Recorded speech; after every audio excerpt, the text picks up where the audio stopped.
This is Freedom Investor Radio, and I'm John Pearl. It hit me like a freight train when I realized there was a better way. When I discovered that I could take my future into my own hands. When I realized I could invest my way to freedom. This is what I'm working towards. In each episode of Freedom Investor Radio, we will explore the tactics and strategies used by the top real estate investors and entrepreneurs in the nation. We will learn how you can start investing your way to freedom and take control of your life. Thanks so much for tuning in.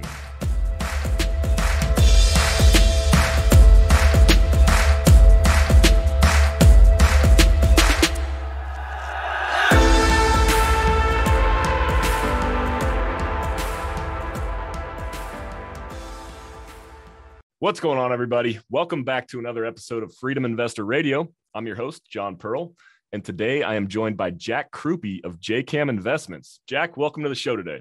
Thanks for having me. Absolutely. So Jack is joining us from Puerto Rico right now, and I believe the first time Jack and I met in person was a little less than a year ago in Los Angeles at Hunter Thompson's conference, the Intelligent Investors Real Estate Conference. And we just recently caught up in Miami at another mastermind meeting. So excited to have Jack on the show today. Jack, if you would, can you tell us what you're doing nowadays and just give us a high level story of how you got there? Sure. So I run JKAM Investments, which is a series of funds. We have one diversified fund. That fund one invested in 30 different syndication deals. And we also now have a platform that lets investors invest deal by deal across opportunities that we've vetted. And it's been a 20-year plus journey for me. Actually, I thought I was going to be in the IT industry. I was really into the internet, late 90s, went to Rochester Institute of Technology. And ultimately, though, I graduated during the dot-com bust. So I did have a job out of school, but all of a sudden the IT industry wasn't what I thought it was going to be.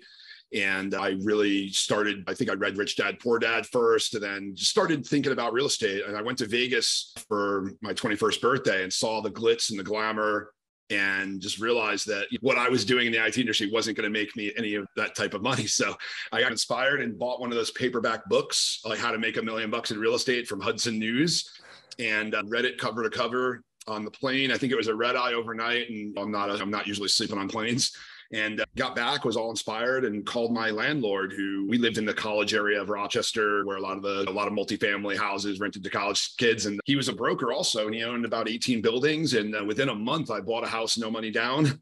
And within another month, I bought another one. And within a year or two, I was living the infomercial dream. I had my broker's license, was flipping houses, wholesaling, quit my job that I'd had, which at least gave me a W-2 to get my first few mortgages. And I had a great start. And then 2008 happened, and it was really eye-opening. So I'd been through 2 crashes before I was 30 years old. So I think that's really informed my perspective of investing now, of knowing things can get bad in various industries. Ultimately, it was the best thing that probably could have happened to me, because I wanted to move back closer to New York City and move back into New York. And at the time, there were private equity funds looking for real estate people because they were buying all the bad loans that were going into foreclosure. Completely not a Wall Street guy, but I backed into private equity. And November 2008, I'm working on Wall Street at a fund that was buying non-performing mortgages, and just was really early into that industry. That was my next 10 years. And I'd started investing in syndications while I was working for private equity funds. And eventually I'd left and was on my own, and then partnered with a family office, and then ended up owning a piece of a very large business with a $1 billion private equity fund. And it was amazing at first, but at the same time, as someone who's really set out to be an entrepreneur and have the passive income and the freedom and flexibility, all of a sudden I'm at a desk in New York with a bunch of private equity guys that barely take vacation time, even though they're entitled to it, and almost brag that they don't see their kids during the week because they're up before sunrise and don't get home till the sun goes down, and 2 hours on the train. And that, it really wasn't for me. On top of that, in New York City, the top tax rate is 50% or so, give or take. And the cost of living is crazy high. And I was really just miserable. It was affecting my health. I had TMJ from some of the stress, where if I yawned, my jaw would crack and be painful just from the muscles being so tight. I needed to make a change. And fortunately, I'd started investing in primarily multifamily syndications, but dabbling in all of the standard, the multifamily, the self-storage, mobile home as a passive investor, and some of the benefits of it. And from talking to the partners I was with, realized there was a real opportunity for someone like me to help them on the capital raising side, because no matter how good you are, when you have to raise $10 million in 30 to 60 days, real estate's a team sport and there's always room for it. Yeah. So eventually I left that firm. I moved to Puerto Rico and launched this business. I actually got bought out of my old firm as well. So I had a pretty good liquidity event. So I was going to do this business anyway. And ultimately I really created the firm around my personal investing, because I could never take outside money before because we had Wall Street money. And it's really exciting for me to offer opportunities to a lot of people were asking me to invest with my old fund, and we couldn't because we had pension funds and large minimums. So really doing what my calling is now, I think, at this point. That's the story. That's great. And I love that you noticed that you were in something that you didn't enjoy doing and you made a change. You took the action. So many people just think, oh, here I am. I'm comfortable. I make good money. Yeah, I'm miserable, but this is it. I'm doing well for my family. So glad that you took the action and that you noticed that. One theme that I noticed here is that you're constantly getting into new environments and leveling up or doing something different. And something that I've noticed in my personal journey and had difficulty with is getting over impostor syndrome. Did you ever experience any of that, specifically when you got into the Wall Street world and then you bounced out into raising capital yourself? What was your experience like with that? Yeah, I certainly have had that from time to time for sure, because Wall Street and private equity, there are definitely the hustlers that break in, but especially like the area I was in, it was a little bit more deep financial analysts that some of them did the Goldman program or the Credit Suisse program for a few years and really had this like high level kind of financial modeling organization. And I've always been, back of the envelope. I know the numbers. I'm not a guy who's going to sit down and build a financial custom model from scratch. I'm good. I'm good at analyzing and calling BS on it if I see something that looks off. But yeah, that was a challenge for me. And as well as just being a working class kid from New Jersey. So certainly there's a lot of nice guys, but then there's guys that were the blue bloods, the types of, use the scenario of putting a sweater over and that's not, I'm like ultimately like a down to earth real estate entrepreneur. So I definitely felt that from time to time. But at the same time, some of them I noticed just when I was getting with them, like really respected what I did and how I ended up in the spot and the seat I was. So at the same time, sometimes the grass, I say the grass isn't always greener of doing $1 billion deals, but I will tell you some of the guys that were like super successful at some of the banks were also like, in a way, I'm jealous of you. I mean, you just live life on your own terms. You still got here without slaving at Goldman for 5 years. And I think everybody has it. And some bankers want to be entrepreneurs. Sometimes entrepreneurs want to be bankers. Comedians want to be rock stars. Rock stars want to be comedians. It goes both ways in various industries. Yeah. So you mentioned living life on your own terms, which wanted to get into a little bit about the move from the mainland to Puerto Rico. So what was the main reason you did that? I understand you mentioned the high taxes in New York. I know Puerto Rico's got great tax benefits. Give us kind of the story around why you moved there and some of the benefits you're experiencing now. Sure. So I have a friend that I knew from the mortgage side of the business that had moved in 2014. So I was aware of it for a while, but it was just like something that was just out there and I thought it was cool that they did it, but it was kind of almost crazy to me at the time. And just as I'm just looking at the cost of living and just everything in New York, and once I was realizing I'm going to leave as an employee and still own a piece of the business passively, and as I just was looking at what I wanted to do and what lifestyle I wanted to have, there's so many compelling things. And the taxes were what first caught my attention, but I also down here, I live a block from the beach. Puerto Rico has similar weather to Hawaii. It really never gets above 90. And often there's a nice ocean breeze and never gets below 72. So the weather's perfect. It's 2 hours to Miami, 3 hours to New York. And I live in an area, San Juan, that reminds me a bit of Miami Beach. There's some nice hotels a block away, resorts 20 minutes away. There's a rainforest. It's actually the only rainforest on the East Coast. And, what really is keeping me here is the community. There's about 10,000 people from the mainland. Sometimes I'll just use the word expat for simplicity, but in reality, Puerto Ricans are U.S. citizens. We're still in the U.S. territory, but this ecosystem that's developed here with so many entrepreneurs moving here in most recent years, and most have had a pretty high level of success, but also that mindset and a sense of adventure to actually come here and relocate their businesses here and uproot their families here in many cases. So it's been incredible. And just to briefly touch on a couple tax benefits for those listening, it's called Act 60 now, and there's various incentives under the Act 60 program. The key one is for export services. Any business, if you run a business from here and export your services to the mainland, you only pay 4% tax. And bona fide residents of Puerto Rico do not pay federal income tax. So instead of paying like the top rate of 37% federal, if you are doing business from Puerto Rico and exporting services, the tax rate is only 4%. And there's also no short-term or long-term capital gains for Puerto Rico sourced income. So when I say Puerto Rico sourced, that means stocks, options, crypto. So a lot of crypto people here. It does not include US real estate specifically because real estate is sourced to where the property is, and then dividends are still sourced. So if you own a ton of Apple stock and you're getting dividends, that you pay on a dividend, but if you buy and sell the stock, you don't pay on the capital gain. And let me just finish with saying I am not an official CPA or tax advisor. So these are just my personal experiences. Please consult your CPA. Got it. Yeah, that's huge. I didn't know that about the short and long-term capital gains. Despite it not applying to real estate, that can still benefit a ton of people. So let's talk a little bit about how you are structuring deals for somebody who's maybe not as familiar. You're operating a fund. So what does that look like? What are you looking for as far as deals go? What would an investor's process be like for getting in touch with you? And what kind of deals do you actually look for?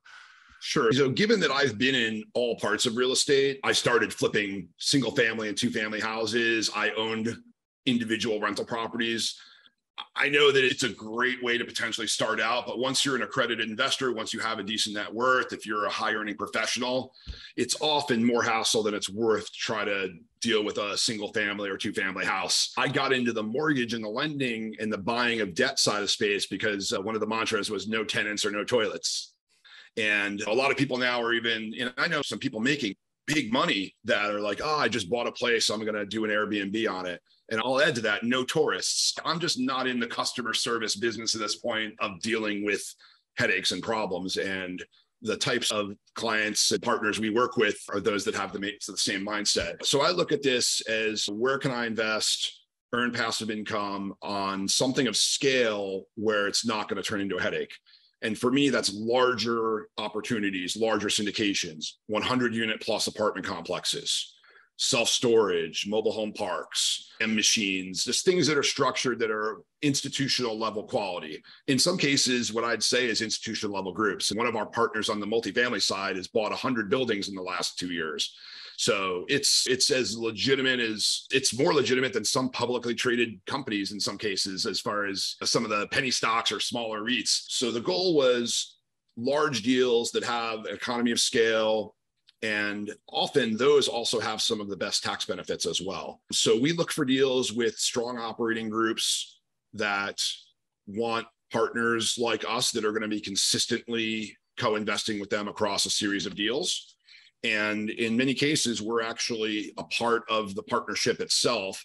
So we end up earning a piece of the general partnership. So we're really paid from the deal and not even from our investors. And we have two options in that case. We have a diversified fund because I found a lot of investors, especially if you're new and you have most of your money in the stock market and you're looking to start allocating, it's a lot to try to figure out. Do I put money with somebody on a deal in Dallas? Do I put money on a deal in Florida? Do I do multifamily? Do I do a mobile home? It's especially someone who maybe is going to put a few $100,000 in and really dip their toe into moving money from the traditional financial sector. It's overwhelming. And so I wanted an option for people that they could have that diversification across multiple deals. And so that is what we created in a diversified fund, where it's our fund, you invest with our fund, and our fund is then invested in multiple deals with trusted partners. And there's no real double fees because the terms we get are so much better than what you might get on your own. Because, if we're putting $500,000 into a deal, it's way better for our partner than taking 50,000 from 10 different people. And that's worth it to them to give us better terms. So that's really the way we work, where can't guarantee we offset every dollar of our fees. For a lot of people who are in the stock market that think of Vanguard funds as the lowest fee possible, we have that mentality of making sure that we're keeping our fees low. And in many cases, we actually get better deals where we're absolutely free, and it's like negative fees because we get such better deals. So that's our diversified fund. And I'm a tax nerd. I went all the way to Puerto Rico for part of it, but I love working one-on-one with possible investors, understanding their story, understanding what they currently have. If they have a W-2, but they also own a few rental properties already and realize that it's a headache, I can often help them offset all of their rental property income and carry a loss forward so that they really don't pay on anything but their job. And select people I've been able to consult with that could potentially qualify. The greatest tax benefit around is real estate professional status. And many people don't know that there's a number of other ways to do it, even if you keep your W-2 job. If your spouse, for example, is maybe just a stay-at-home mom or is just doing something else part-time, there's a way to qualify. Once a spouse qualifies, then you both qualify. So there's oftentimes, one of my friends, actually, his wife is unhappy at her job and he does really well, like multi-million-dollar a year business. And they're crunching the numbers and it's, you're unhappy at your job. If you quit your job and do this, they'll actually save $1 million a year in taxes as opposed to making a six-figure, but not, nowhere near $1 million salary. So I went on a bit of a tangent there, but that's basically how we work. The one other real quick point I'll have is we now have a separate platform because some investors really want to choose deal by deal and they just don't like to be part of a fund. So we actually have, it's still technically a fund, but that allows you to pick deal by deal and all of the economics are segmented into an individual deal. So it almost looks like a brokerage account to some extent where you can literally click a button and say you're putting money into a deal in Jacksonville or a deal in Las Vegas or a hard money fund. So it's got a bunch of options that we have curated, that we have vetted, and allows you to pick and choose where to put your money if you want more control. You touched on a lot of good things there, and I just want to highlight a couple of those things that I love. So with your fund, you make it easier. You have all these connections and knowledge, so you make it easier for folks to get involved in passive investing and syndications. And when you pool the money together, you can get better economics in the deal. And in addition to that, so on another note, I should say, with the rep status that you mentioned, the real estate professional status, it's extremely powerful that so many people don't know about it. It's an extremely powerful way to minimize your tax burden. Like you just mentioned, my wife and I are actually working on doing that for the 2023 tax year. There's a number of qualifications you have to meet. We're not going to be there for 2022, but we're planning ahead for 2023. So I love that. Let's talk a little bit about what kind of deals you're looking for. Some might say when you're investing in different asset classes, maybe jack of all trades, master of none. What's your due diligence process like? I know you're a multifamily guy, but when you're branching out into another asset class, say self-storage or industrial, what kind of homework are you doing to ensure that it's a good investment? It's a great question. It's the most important question. And we're fortunately, some of the groups that, many of the groups we work with, I've just known for a number of years where I just tested it out myself. One of the core covenants is most of our deals, and especially if it's a new asset class, I've had some money personally with the group. I'll test it out with $50,000 myself and make sure things come along. Most of our sponsors come through referrals or we're part of groups together where we have some time to get to know them and their process, their diligence process. We're following along with prior deals that they've done, looking at their track record before we invest.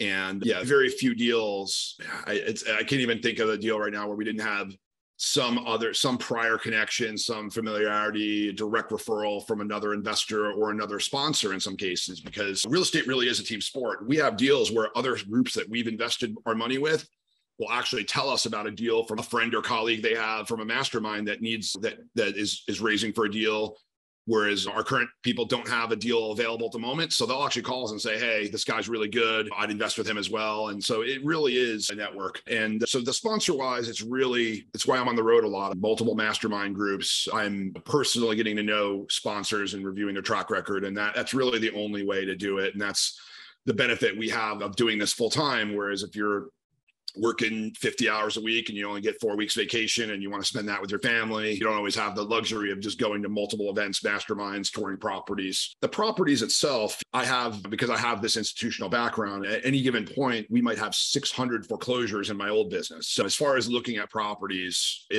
I can dive into any market in a matter of hours and get a high level pulse in the market. Most of the multifamily value add really centers around rent growth. There's a lot of other factors, levers, noise, et cetera, but including interest rates, which I can cover. But the first thing we look at in the business plan for a multifamily value add are the current rents. If the current rents are at 1,000, it's because the building was built in the 80s and it's just not been renovated since. Will they really get to 1,000, from 1,000 to 1,300 through a renovation of new kitchens, new bathrooms, new flooring, because that's the most powerful thing. When you're buying a large multifamily at a 5% cap rate, if you can increase the value, if every $5,000 of value increase, you're raising the price by 100,000 or more. So that to me will generally outpace an interest rate increase, cost of living increases, expense increases when you're creating that much value without relying on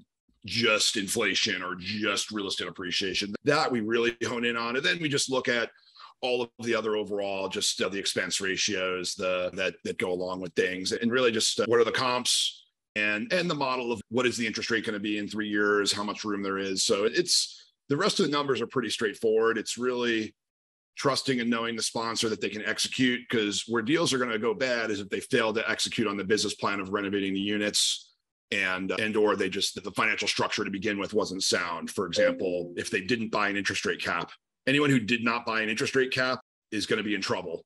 Is probably already in trouble. Unfortunately, looking through our deals in Fund One, we either had fixed rate debt, which actually I think close to half of our portfolio is already fixed rate.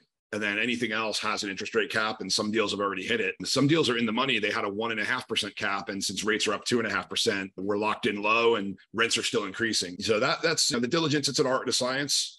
And I think we do as good a job as anyone without, sometimes you could over-engineer it and spend too much diligence and you get analysis paralysis. Last benefit of the fund is we're dollar cost averaging in as well. We're investing over the period of 12 or 18 months per fund. And if rates continue to rise, it's getting priced into new deals we're purchasing as well. So it's actually a good hedge for someone who's looking to dip their toe in, is maybe afraid of timing or afraid of catching the falling knife on one bad deal. And we take away a lot of the risk for that as well. Excellent. Excellent. So you recently shared about $1 million plus tax loss. I don't remember the actual amount of it, but it was a very interesting post.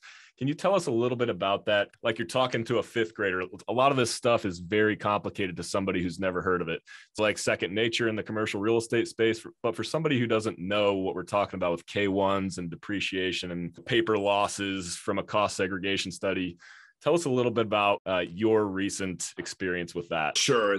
I think the headline of my post was, I just booked a $1.4 million loss and I couldn't be more excited about it. It's depreciation it's been in the tax code for as long as I can remember. And it's primarily set up, for if you have equipment, things age and things need repairs and will start breaking down over time and eventually become completely obsolete. When it's things like a car, it happens over a few years in many cases. Some heavy equipment may have a 3-year life. Most other assets, they're depreciating, but they're not really going up in value. Real estate is unique because real estate is really the only asset I can think of that you can take depreciation, meaning a paper loss against it, but ultimately it's been going up in value. There's little blips in 2008, but largely real estate is continuing to appreciate over time. So what the tax code allows is for you to look at your building and look at things like the roof, the windows,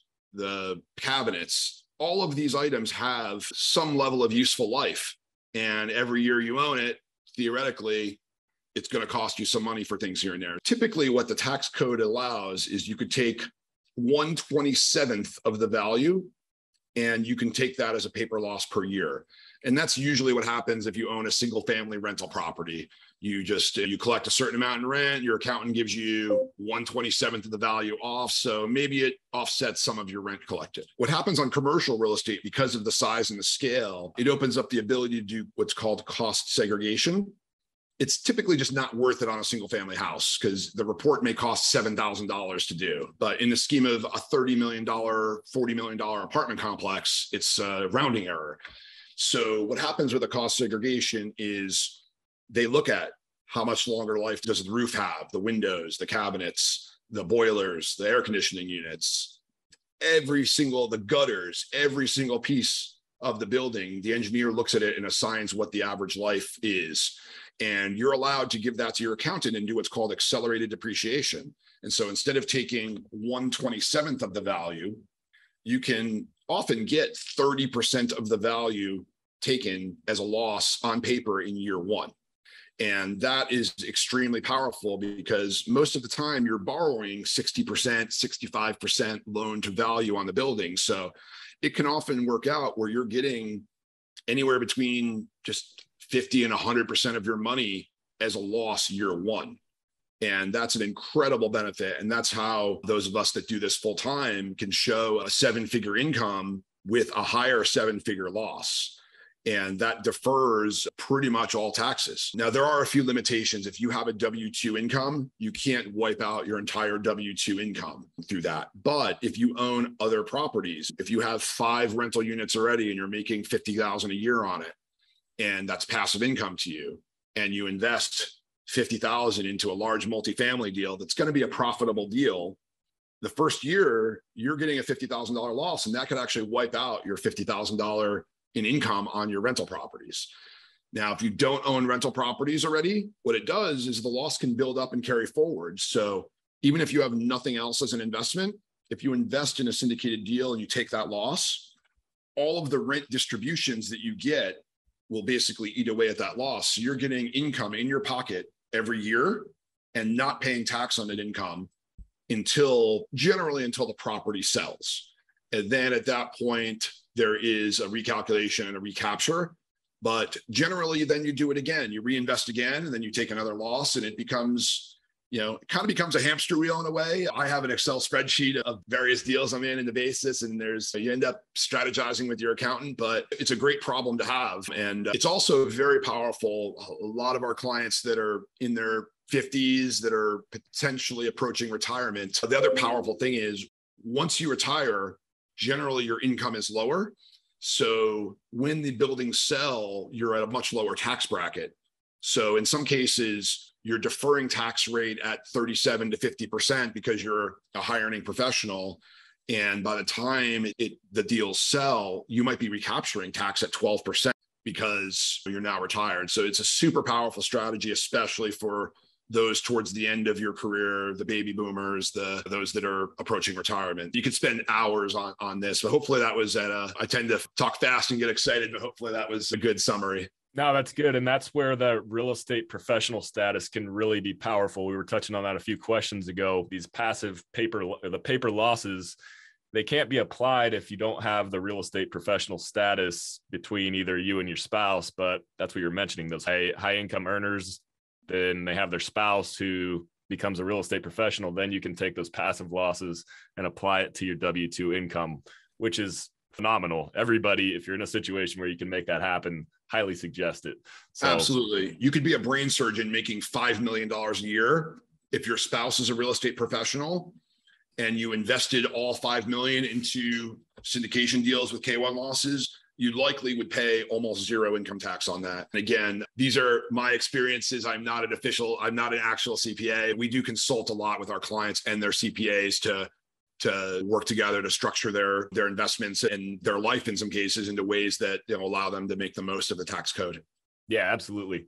So you mentioned interest rates. I want to get a little bit into kind of dealing with some headwinds in the economy right now. Some may say it's a gloomy outlook.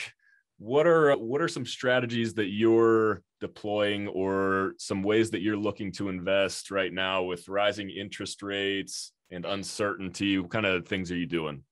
Sure. Number one is we're always careful, but we've been a lot more careful as rates have moved over the last 6 months. We spent most of the summer focusing on a large fund that had already bought a lot of assets in 2021. And this was an institutional fund. This was a $300 million fund. And we actually partnered with another group because at $3 million, we can get a better split from this group. We received an 80-20 instead of a 70-30 because we combined at $3 million. And they'd bought assets in 2021. It was fixed rate debt. So to me, it was almost like a time machine. We're going back and locking in 2021 assets because we got in at the very end of their fund. And it just gave us a little bit of a break where we're still investing in real estate, but we didn't have to make the decision in August on our rates going to be going up or not, because we were able to buy into fixed rates. Certainly looking at deals with slightly lower loan to values right now, and either completely fixed rate debt or certainly a cap where the numbers work even if rates do go up to the interest rate cap.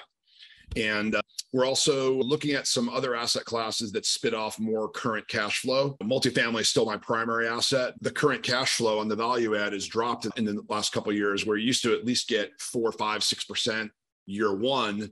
even while renovations were happening, just given where pricing went and where rates went, year one cash flow in some cases is only 1% or 2%. And I think that's going to readjust. I think we've seen those are still happening, but I think the euphoria of 9 months ago has subsided. There was some crazy things happening. There were people putting down $1 million hard deposit with no contingencies just to win a deal. And that's the type of thing that we avoided. The types of groups we work with are the groups that are getting that. They would get the last look in some cases and just say no. And then now 3 months later, 6 months later, they're getting calls back on deals that didn't close saying, hey, do you want it now at your price or potentially lower than your price? Working with those that are really top of the food chain, had been through a cycle before. Many had been around before 2008, so they've seen what could happen. And just being conservative and not taking any chances, but staying in the market. Because right now, I don't think, my theory is rates are not going to, unlike 1980, the government, I don't believe, can afford to have 12%, 15% interest rates. Our debt to GDP was 30% in the early 80s, and now it's well over 100. I just saw a recent post that with Social Security benefits coming up, with the CPI at 9%, they're going to have to raise the cost of living adjustment for Social Security to an extra 9%. And it comes a point where that's already a big part of the federal budget, and that's just going to increase that even more.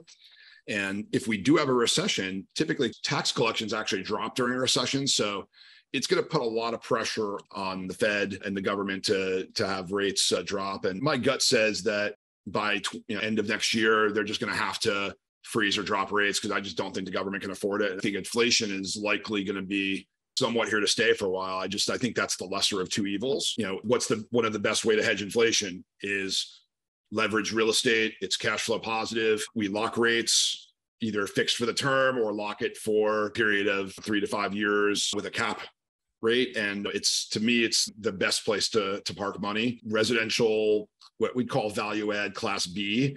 If the economy goes a little bit sideways, people may downsize from the higher end apartment with the nice gym and the luxury swimming pool to that middle of the road, clean, nice, but not luxurious class B apartment. And if we have the nicest class B apartments, we're going to attract a high caliber of tenants. Other classes like self-storage has been recession resistant through 2008. If people downsize, they need storage. We're in a much more transient world right now, and people are moving to the Southeast and Sun Belt. So anytime people move, they often need storage.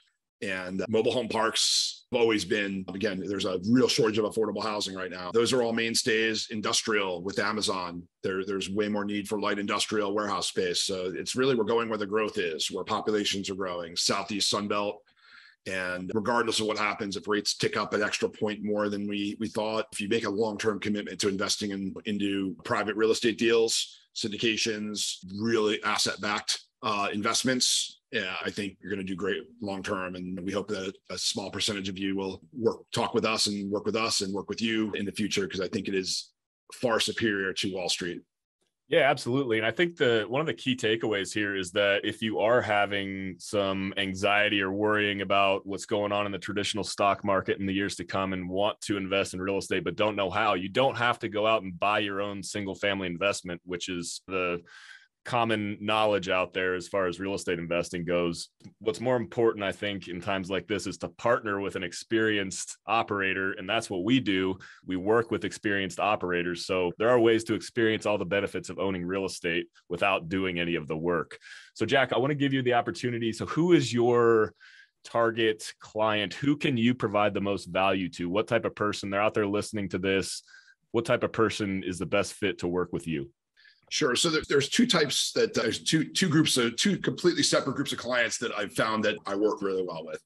One is someone who had a similar background to me of kind of being trapped in a high tax, high incomes, high state like New York or California, that looking to move money outside of the traditional stocks, bonds into passive income generating activities, and is very tax conscious. I love to consult on that front, walk them through the depreciation, walk them through any efficiencies we may be able to have. It's not affiliated with my fund specifically, but oil and gas could offset W-2 income. So I have some high earners that I've referred into an oil and gas deal that I'm personally invested in just to test it, but it's allowed them to offset their W-2. And you can if you're making $1 million a year in New York City or in Silicon Valley, and you're about to pay 50% of it, there are deals you can put $250,000 in, and you will save 42% in California off of your tax bill this year. So a lot of people are scared of the market, and it's like, what is the best guaranteed return I could possibly have? And I don't like to say nothing's really guaranteed,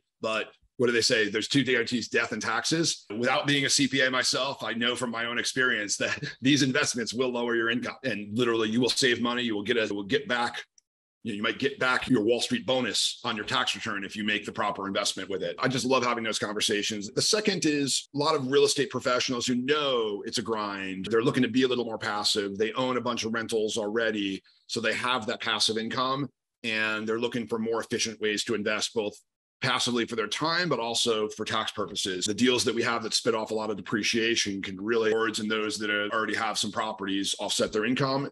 And as more of a kind of one-on-one occasional consulting, we've helped place 1031 exchanges. So if you have a building that you're operating yourself, you want to sell in 1031, it's possible to 1031 into a larger multifamily. You could sell even a package. You could sell 5 single-family houses for $1.5 million, take all that money and be a partner in a large 200-unit building that is run by an institutional quality partner, and you just collect your checks and you defer your taxes long term. So those are the two key groups that I love working with, and we've had great success working with. Excellent. So Jack, time for one more question. It's a question I ask all of my guests. So I work at Diablo Canyon Nuclear Power Plant on the Central Coast of California. It's set to shut down in the next few years. So the purpose of this show for me is to educate folks on what I'm trying to do, which is leave my job, replace my income with income from investing in real estate. What's your one piece of advice you would offer to folks who are looking to escape the W-2 world and become full-time real estate investors or entrepreneurs?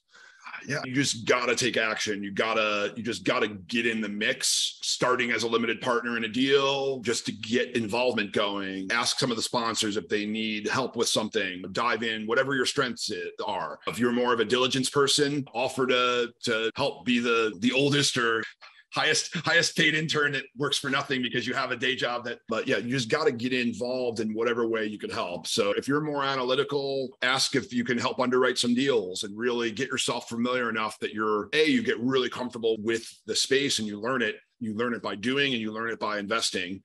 And if you're more of a sales networking person, again, invest a few dollars yourself, learn it, show that you've lived it. Find a way to contribute. And that could be referring other investors, teaching other investors. I feel like most people that are in that space are also surrounded by other people who they could help if they learn it, because I think really only 10% of the population have these types of alternative investments. However, for those that are multimillionaire, more like 50% of their net worth tends to be in private equity, private real estate. In business school, I saw a case study on Warren Buffett, and they preach how he's beat the market for all these years. But if you look at the Berkshire Hathaway's letters, in the 70s, he actually had a higher return from the public markets, but really since sometime in the 80s, they've generated higher return from their private investments than they have from their publicly traded stocks. So it's the private deals. It makes sense just because the more exposure, the more public something is, the more efficient the market gets. So if you're a publicly traded REIT, you can get away with paying a lower dividend because you have access. Somebody can just go on E-Trade and click a button.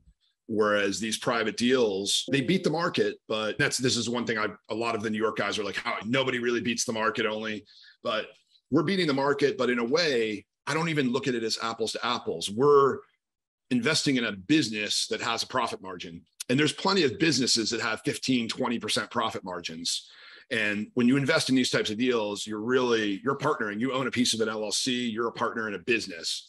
And with the right business partners, it's not out of the question to make 15, 20% long-term. And again, this is not an advertisement for a fund. I'm not offering a 20% return. As with all deals, you need to look at the private placement and make your decisions based on the full offering memorandum. Love it. That's great stuff. Jack, where can people connect with you if they want to learn more about you? So our website is jkaminvestments.com. That's JKAM. It was short for JK Asset Management originally, jkaminvestments.com. We're on most social media. We're going to launch a TikTok. I'm just working on my dance move for my first post. We also launched our podcast, Alternative Investor Mastermind. It's on all the platforms, Spotify, iTunes. Encourage you to download that and follow along with us as well. And we're on Facebook, Instagram, all that. And John, would love to have you on our show soon as well. Excellent. Yeah, let's make it happen. All right, Jack, thanks so much for all of the nuggets today on the Freedom Investor Radio Show. I appreciate your time. Ladies and gentlemen, Jack Krupey. Thanks, everybody.